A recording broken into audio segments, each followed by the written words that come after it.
안녕하세요. 소영 목사가 들려주는 신앙의 집을 바르게 짓는 사람들의 교회 신집사 교회에 오신 것을 환영합니다. 오늘의 주제는 생명의 성령을 따라 사는 방법. 말씀을 사모하여 함께 하시는 여러분, 이 시간 하나님의 깊고도 높고도 넓으신 은혜를 체험하는 시간이 되기를 바랍니다. 우리는 육체를 가진 자로서 영으로 살아야 하는 과제를 받았습니다. 성경은 이러한 내용들이 가득 차 있습니다. 지금 저는 학자같이 메시지를 전하기를 강구하며 여러분은 학자같이 깨닫고 체험하기를 강구합니다. 성경은 로마서 8장 12에서 17절입니다. 1번 성령께서는 악한 행실을 죽일 힘을 주십니다. 로마서 8장 12에서 13절 그러므로 형제들아 우리가 빚진 자로 돼 육신에게 져서 육신대로 살 것이 아니니라. 너희가 육신대로 살면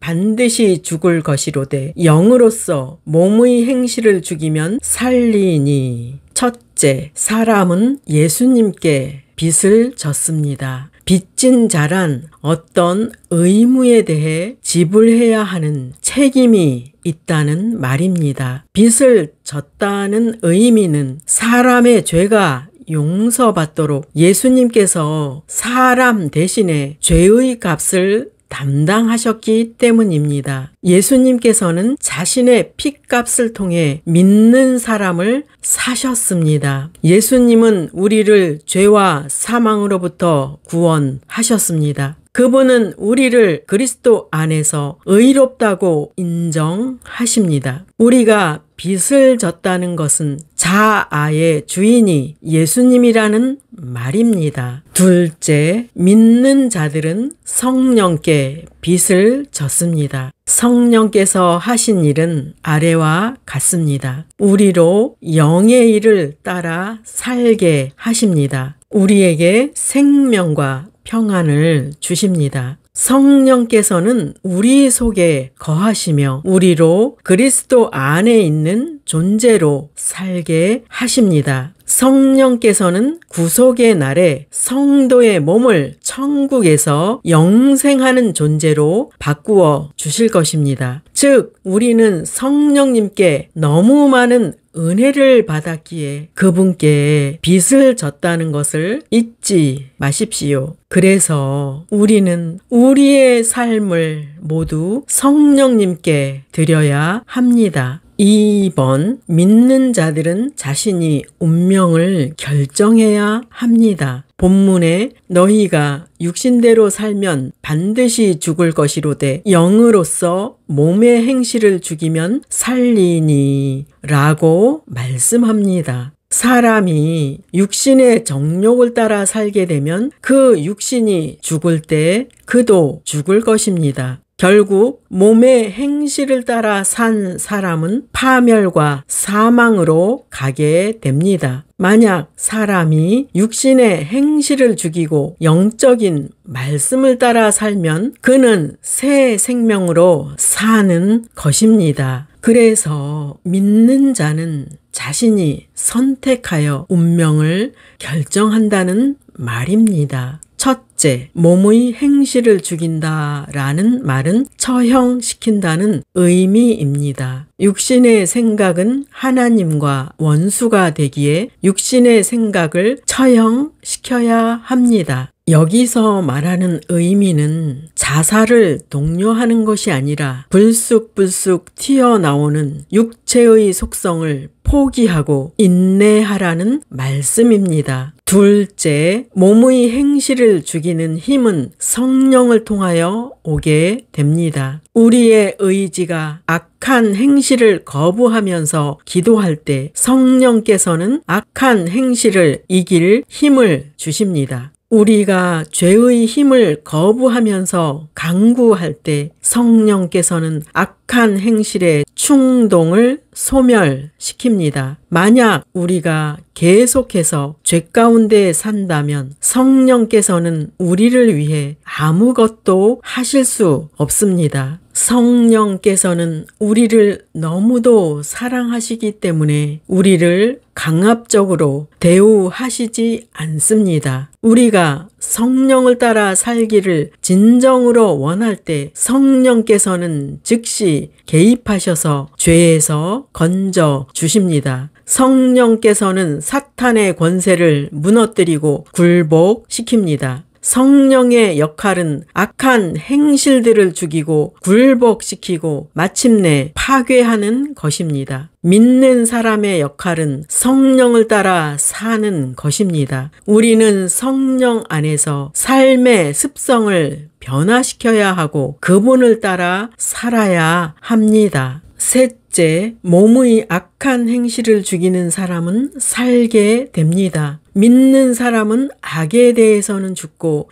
의에 대해서 사는 생명이 되었습니다. 만약에 믿는 자가 악한 행실을 죽이고 성령을 따라 산다면 그는 사는 길로 나아가는 것입니다. 로마서 8장에서 계속 반복하는 것은 육신으로 살면 죽는다는 말씀입니다. 이 죽음이란 육신의 생각으로 살지 말고 성령을 따라 살라는 말씀입니다. 믿는 자에게 무엇이 중요한가를 깨닫기를 바랍니다. 우리는 외적으로는 세상에 노출되어 있고 육체의 속성 안에 거주하고 있습니다. 그러므로 반복하여 죄를 버리고 영적인 삶으로 돌아와야 합니다. 3번, 성령께서는 믿는 자를 인도하십니다. 로마서 8장 14절, 무릇 하나님의 영으로 인도함을 받는 사람은 곧 하나님의 아들이라. 성령께서는 믿는 사람이 어디로 가야 하며 그곳에 어떻게 이를 수 있는지를 지시해 주십니다. 그리하여 성령께서는 믿는 사람이 정해진 목적지에 이르도록 도와주십니다. 성령께서는 믿는 자의 삶 속에서 직접 개입하셔서 의롭게 살도록 지도해 주시고 그리스도의 형상을 닮아가게 인도하십니다. 그분은 믿는 자를 정해진 목적지인 천국에 이르기까지 놓지 않고 붙잡아 주실 것입니다. 이것이 위대한 성령님의 능력으로서 우리에게 개입하시는 그분의 권능입니다. 4번, 성령께서는 믿는 자를 양자로 삼으십니다. 로마서 8장 15절, 너희는 다시 무서워하는 종의 영을 받지 아니하고 양자의 영을 받았으므로 우리가 아빠, 아버지라고 부르짖느니라. 첫째, 성령께서는 사람들이 무서워하는 영, 즉 종의 영의 상태에서 구원해 주십니다. 인간은 두려워하는 노예 상태에 매여 있으며 늘 여러 가지 문제를 만날 때 무서워합니다. 그 문제로 인하여 근심과 불안, 긴장과 공포, 위험과 무서움 등을 느끼면서 살아갑니다. 모든 사람들이 공통적으로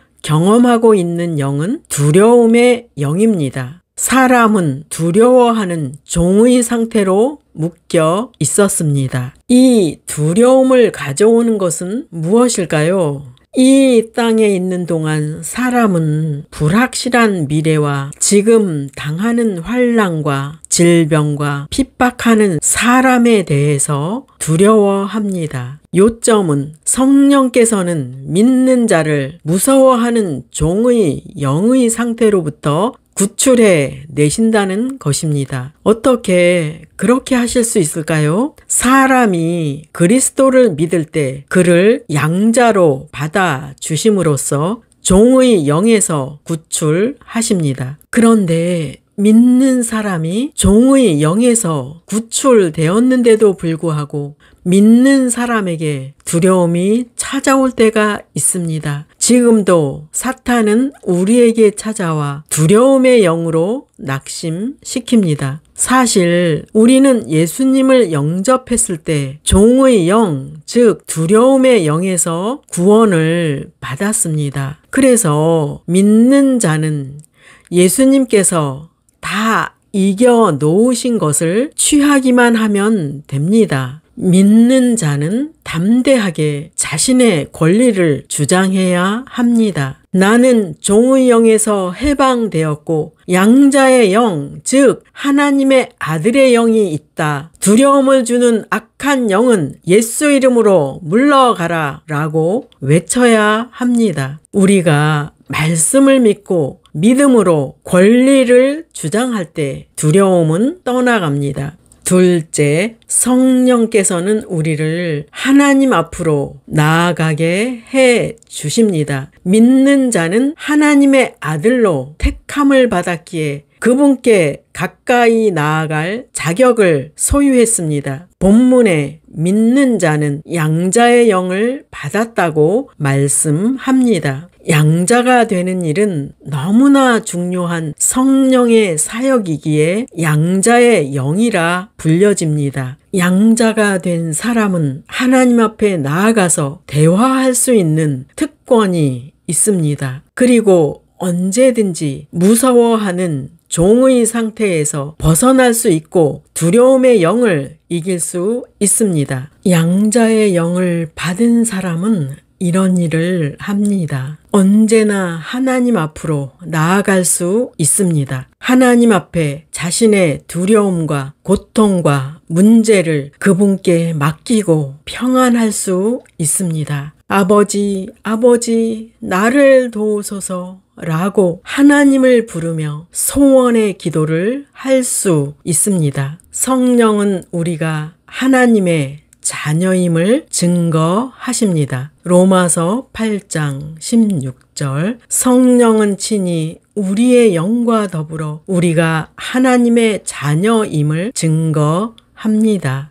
성령께서는 우리가 하나님의 자녀라는 것을 우리 심령에 확신을 주십니다. 그분은 우리 마음에 하나님의 사랑을 부어주셔서 하나님의 사랑을 깨닫게 하십니다. 그분은 우리가 하나님의 자녀인 보증으로 성령을 마음에 주셨습니다. 그분은 우리가 하나님의 자녀인 사실을 인치시고 확증해 주십니다. 6번 믿는 자는 그리스도와 함께한 후사입니다. 로마서 8장 17절 자녀이면 또한 상속자 곧 하나님의 상속자요 그리스도와 함께한 상속자니 우리가 그와 함께 영광을 받기 위하여 고난도 함께 받아야 할 것이니라. 첫째, 성령께서는 우리가 하나님의 상속자임을 증거해 주십니다. 우리가 하나님의 상속자라는 말은 그분의 소유를 상속받는다는 의미입니다. 요점은 성령께서 우리 마음에 상속자로 인을 쳐 주셨습니다. 그분은 우리의 기업의 보증이십니다. 그래서 그분은 이 땅에서 사는 동안 우리를 돌보십니다. 그리고 천국에서 하나님의 자녀가 물려받을 유산은 훨씬 더 많다는 것을 기억하십시오. 둘째, 성령께서는 우리를 그리스도와 함께하는 상속자임을 증명해 주십니다. 우리는 예수님을 영접하고 하나님의 양자가 되었기에 예수님과 함께 공동 상속자가 되었습니다. 우리는 그분과 함께 그분의 기업을 소유하고 누릴 것입니다. 셋째, 믿는 사람은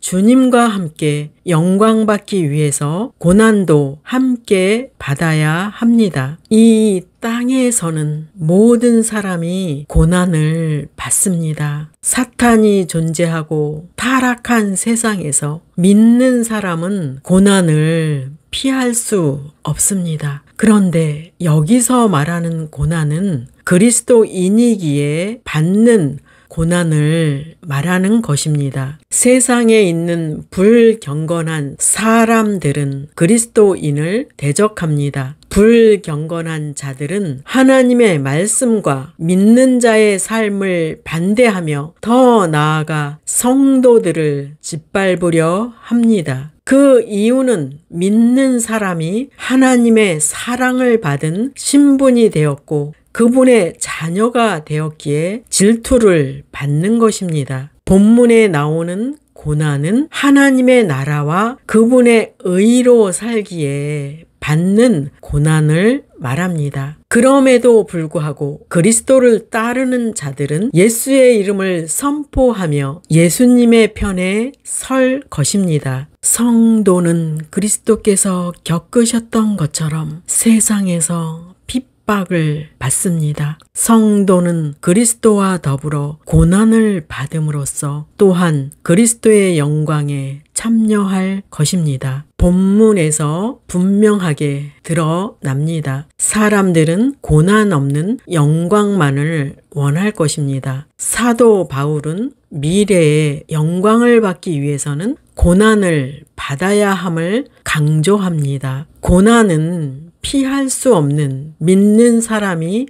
가야만 하는 길입니다. 믿는 사람이 아무리 나는 고난은 받지 않을 거야 라고 수천 번 외친다고 해도 피할 수 없습니다. 마치 이 모습은 어떤 사람이 천국과 지옥이 없다고 수천 번 외친다고 해도 있다는 사실입니다. 그렇다면 어떻게 그 고난을 받아들이고 그 길을 갈 것인가를 결정해야 합니다. 고난이 피할 수 없는 길이라면 우리는 받아들여야 합니다. 그리고 그 고난을 주님과 함께 통과하기로 결정하는 것입니다. 하나님께서는 우리에게 홀로 짐을 지라고 하시지 않습니다. 그리스도께서 승천하시면서 우리에게 남겨주신 예수의 이름으로 우리는 기도할 수 있습니다. 그리고 성경에 있는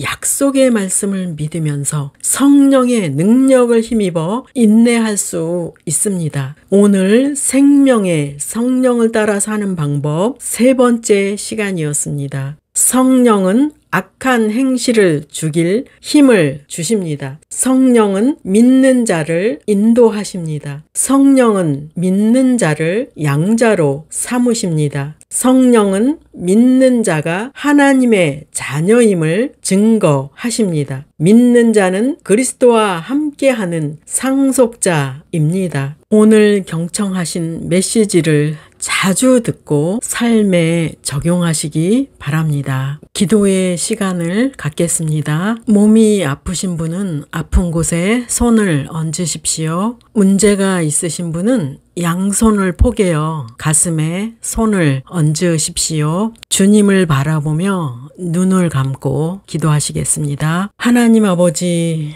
이 시간 아픈 곳에 손을 얹었습니다. 그리고 문제가 있는 분들은 가슴에 손을 얹었습니다.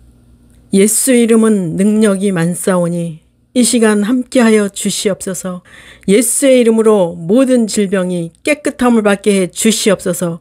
주님의 능력으로 치료하여 주시옵소서. 주님의 권능이 만져 주시옵소서. 모든 질병의 원인은 떠나갈지어다. 예수 이름으로 깨끗함을 받을지어다. 치료가 될지어다. 모든 문제는 해결될지어다. 모든 문제는 떠나갈지어다. 모든 근심 걱정은 두려움은 예수 이름으로 명하노니 떠나갈지어다. 예수 이름으로 각 가정에 건강이 넘치게 해 주시옵소서. 예수 이름으로 각 가정에 하나님의 영으로 충만한 가정이 되도록 축복하여 주시옵소서. 감사드리며 예수님의 이름으로 기도드립니다. 아멘. 마지막 시대를 살아가는 하나님의 백성 여러분, 교회는 다니지만 예수님을 그리스도로 믿지 않는 여러분, 하나님에 대해서 예수님에 대해서 잘 모르시는 여러분, 가나안 성도 여러분, 우리 함께 성경에 근거해서 성령의 능력으로 신앙의 집을 말씀대로 바르게 건축하도록 합시다. 누구나 유튜브에서 신집사 교회를 구독하심으로 신집사 교회 사역에 동참할 수 있습니다. 신집사 교회를 통해 영상으로 선교하는데 동참하기를 원하시는 분들과 함께 연합하기를 원합니다. 아브라함 목사에게 언제든지 연락 주십시오. 우리 주 예수 그리스도의 이름으로 축복하고 또 축복합니다.